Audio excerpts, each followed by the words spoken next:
Hi, this is Dennis with Second Chance Tackle. This one's going to just share with you some fun things that I learned from two reels that August sent in to me. One of which I was familiar with, the other one I'm not familiar with. But that proved to be something of a surprise when it comes to the engineering and the way reels are designed, and I thought I would share both with you in that regard. So the first one that he sent in was the Fin Nor Megalight 4000. It's the older generation of the reel. Love it. And the second one he sent in was a Silster bait feeder. And I want to share both unique engineering designs with you. I think that you'll find them somewhat amusing. And well, people keep trying things, and I think that for the most part, the things that they try are beneficial. So the first one he sent in has a crashed bail, and I don't know how you can take a bail like this and break it up as it was broken, but it certainly did break. We're going to have to see if we can find a replacement for that, but that's not the interesting part.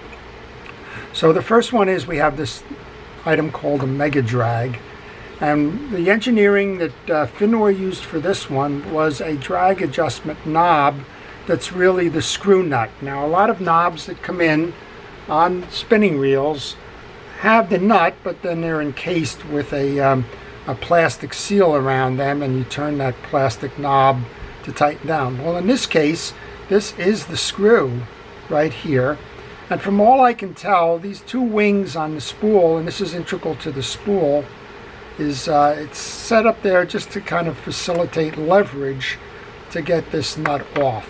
So I find that kind of unusual, but the good news with this one is this doesn't break, right? This piece is not going to snap off inside that drag adjuster button, and this is probably a bad example, but it happens to be close at hand. But this is the kind of the way that they encase a nut inside of it. So I thought that that's a nice touch to it, if you will. Still don't know. I think this is just to grab the nut because it doesn't do anything. It doesn't lock anywhere. But the other thing that's interesting about this one from an engineering standpoint is the drag system. If I take that nut, that spool off, you're going to see it's got a huge cork drag in it. So this one, I'll give you the Mega on this one. It's a Mega drag washer. It takes up the whole bottom of the spool. That's a sealed spool so that the water will not get in there, and it protects that drag. And they did a nice job in designing that one. So that's kind of engineering project number one. I kind of like the idea. Again, it's kind of interesting that they've eliminated the possibility of that breaking, and I don't think that's going to vibrate off because there's an awful lot of turns before this reel kind of finishes. Now, if they could have done as good a job on the bail, which snapped, and we're going to see if we can find a replacement bail. Not sure if we can, but if they had done that job there, this reel would be in very good condition. So here's the second one he sent in. This is a Silster bait feeder. Now, they're not in business any longer, so this reel has probably been around a while. So the readings on the box here, it's the RXB 60. It's a 3-ball bearing reel with a bait feeder system. And it says that, precision drags and internal bail trips and ceramic-free turning line roller and automatic alarm systems and calibrated rear drag and bait feeding, blah, blah, blah, blah, blah, right? And one of the things it doesn't say is about the bait feeder. Now, when August sent this reel in, he sent it in because they had disabled and removed the bait feeder system for whatever reason. And he had asked me, can I put this back together for him and service the reel? And I did. And then I closed the reel up. I got it working, closed it up. And then I thought this would be an interesting topic for a video, because I don't know how many people are familiar with this reel or the uniqueness of it from an engineering standpoint.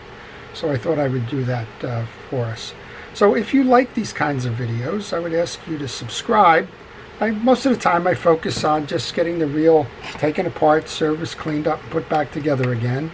But every now and then I'll share some stuff in terms of how the reels are made and some of the quirks to them, if you will. And that's what we're doing here. While I'm doing that, I also like to thank our first responders and essential personnel and everybody that's involved in keeping us safe during the pandemic. Who knows where we would be without them, other than in a worse position than we are today. Those folks have been on it now for a year and a half. They've got to be tired, they've got to be burned out, and yet every day they come in trying to save lives and make people get restored to their health. And I appreciate all of that they do. Okay, well, we're almost at the point where I'll show you what I got when August sent it in. The bait feeder mechanism was removed. And I'm going to try and take this side plate off right now. Should be able to get that off. Okay, the bait feeder, this whole leverage arm, both sides, was removed. The spring was detached.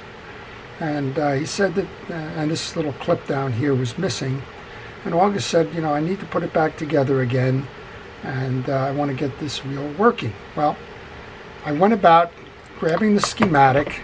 I located the pieces and parts that went along with this, and my eye kept saying something's wrong with this. If I look at the gear, I've got two studs on here. Those studs normally will trip a bail in a bait feeder. There'll usually be some kind of a system that's generated by hitting these two posts against something here. Typically that will trip this switch here. You can see that switch, it'll push it up, and that bail will reset, and you'll be off the bait feeder mode and you'll be in the crank mode. Well, I'm looking at this and thinking maybe August didn't do it right. Maybe there's a part missing here, one or more parts, particularly because this arm looks like it serves a purpose, but it's just kind of stranded in the middle of nowhere. And I've got studs on the gear, which would tell me it should be driving something. And no matter what I tried to do, I mean, I tried weird things like, does this hole in this arm here line up with a stud? All kinds of things. Didn't work out, right? So I went to the schematic, which he had in the box, thankfully. And I looked, and there's nothing there. And right underneath the top part, it says manual trip. Wow. And that whole box and all that stuff that they were telling us about with blah, blah, blah, not once did it say that this bait feeder system is a manual trip. So I kind of spent some time just going down a dead-ended road, thinking there was something here that would make the main gear trip the bait feeder mode, which is what is normal, and restore the crank function to the reel. So isn't that interesting? You learn something every day. Why did they do it? I imagine it saved $1 somewhere, and it enabled you to put that, I gotta just line that clip up there, put the reel into a bait feeder mode manually. That's sort of like saying that my car's an automatic. All you have to do is shift it, right? Kind of oddball stuff there, but still trying to get this case closed up. There's a little link here that has to sit in a groove, and that's what I'm struggling with here. So if you have any questions on these reels, or any reel in particular, I'm not sure what the question is here other than why did they make it that way. If you leave them in the comment section of this video, I'll be happy to try and respond to you for that. I think I got it now. That's still a little tight. Yeah, that's it. So questions like, I'm working on a reel and I can't figure it out. I took a piece apart, I can't figure where it goes. Have you ever done a video on whatever? And I'll try and answer that for you if I know the answer to it. It also has questions like, which reel do you prefer? What type of fishing is this reel good for? Things like that. I'll be happy to try and answer those questions if I know the answers to them. Okay, we'll just put that last one on. I'll show you how this thing works then, since it's kind of an interesting concept here. So we got two kind of unique ones. We got a Fin Nor with a very big drag made of cork, kind of unusual. And we've got a Silster here that decided that even though it's going to call itself a bait feeder, which it is, that it was going to make the bait feeder trip manual. And surprise, surprise. All right, we'll just put this last one in then. I think I know I put the screw in wrong there. So if you like these kinds of videos, please like them. And if you have a reel like August did here, and you want to have me work on it, sometimes I get reel in a bag projects like this. But if you have a reel that you would like me to repair, I'll be happy to send you repair information if you contact me on the business card that follows. So we're just wrapping this up now. The big screw goes here. Reminds me to tell you, if you're working on reels, take pictures. I almost got these screws a little bit confused here. And you can always go to your picture and take a look and see where it is. You can also, I don't know a source for finding the Silster schematics online. It may be out there. The company's been out of business for a while now, probably 10 years. The last known address was down in Columbia, South Carolina. Silster also partnered with Pinnacle, and if you've got either one of those reels, you're going to have a little bit of a tough time finding the information on the reel repair, and more importantly, you'll be having a hard time finding parts for them. Okay, so this is the reel. Works nicely. You can tell we're in non-bait feeder mode because we're in bait feeder mode. I'm sorry, we're in bait feeder mode because that's going. All right, manual trip, right? When you flip this up, that lever that you saw me struggling with to get the case on, it's going to lock down